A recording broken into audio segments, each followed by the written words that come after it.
Highway নিরাপত্তা সুনিশ্চিত করতে সমস্ত আন্ডারপাস খালি করার কাজ শুরু করলো ব্যারাকপুর পুলিশ কমিশনারেটের ট্রাফিক বিভাগ। কল্যাণী এক্সপ্রেসওয়ে নতুনভাবে তৈরি হতেই এই রাস্তার জায়গায় জায়গায় তৈরি হয়েছিল আন্ডারপাস, আর সেগুলি দখল করে ব্যাঙের ছাতার মতো তৈরি হয়েছিল অস্থায়ী দোকান, টোটো, অটো রিকশার স্ট্যান্ড। সরকারি জায়গা দখল হয়ে যাওয়ায় এবারে নড়ে চড়ে বসল ব্যারাকপুর পুলিশ কমিশনারেটের ট্রাফিক বিভাগ।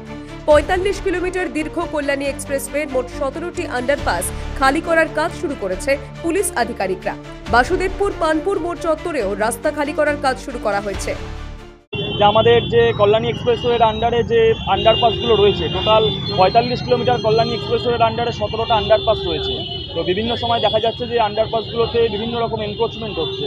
ফর এক্সাম্পল, ফলের দোকান বসে যাচ্ছে, কিংবা টোটো বসছে, টোটো স্ট্যান্ড হয়ে যাচ্ছে, সেখানে বিভিন্ন পেয়ারার দোকান, ফলের দোকান এসব হচ্ছে। তো আমরা এই জায়গাগুলো যাতে গভর্নমেন্ট প্রপার্টি যাতে অ্যাকোয়ার না হয়, তার জন্য আমরা এই এনক্রোচমেন্টগুলো তুলছি। আমরা গত সপ্তাহে বাসুদেবপুর মোড় এবং পানপুর মোড় এই দুটো জায়গাতে আমরা এনক্রোচমেন্ট তুলেছি, এবং ভবিষ্যতে যে জায়গাগুলোতে, যে সাবওয়েগুলোতে, যে আন্ডারপাসগুলোতে এই ধরনের এনক্রোচমেন্ট হচ্ছে, আমরা সেগুলো কিন্তু ভবিষ্যতে তুলব। ওই সরকারি জায়গাগুলো যাতে আবার দখল না হয়ে যায়, তার জন্য স্থায়ী ব্যারিকেড দেওয়ার ব্যবস্থা করা হবে বলেও জানান তিনি। স্থায়ী একটা ব্যবস্থার পরিকল্পনা চলছে। আমরা যেদিন এনক্রোচমেন্ট তুলেছিলাম, আমাদের সাথে হাইওয়ে ছিল, লোকাল অ্যাডমিনিস্ট্রেশন ছিল, থানা ছিল, আমরা ট্রাফিক ছিলাম। তো আমাদের একটা ভবিষ্যতে পরিকল্পনা রয়েছে যে সেই জায়গাতে আমরা একটা পার্মানেন্টলি ব্যারিকেডিংয়ের ব্যবস্থা দেব।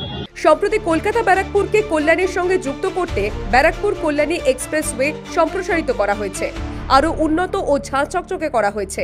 আন্ডারপাস দখলমুক্ত হলে যান চলাচলে আরও গতি আসবে বলেই মনে করছে পুলিশ প্রশাসন। ব্যারাকপুর থেকে প্রতীতি ঘোষের রিপোর্ট, দ্য ওয়ার্ল্ড নিউজ।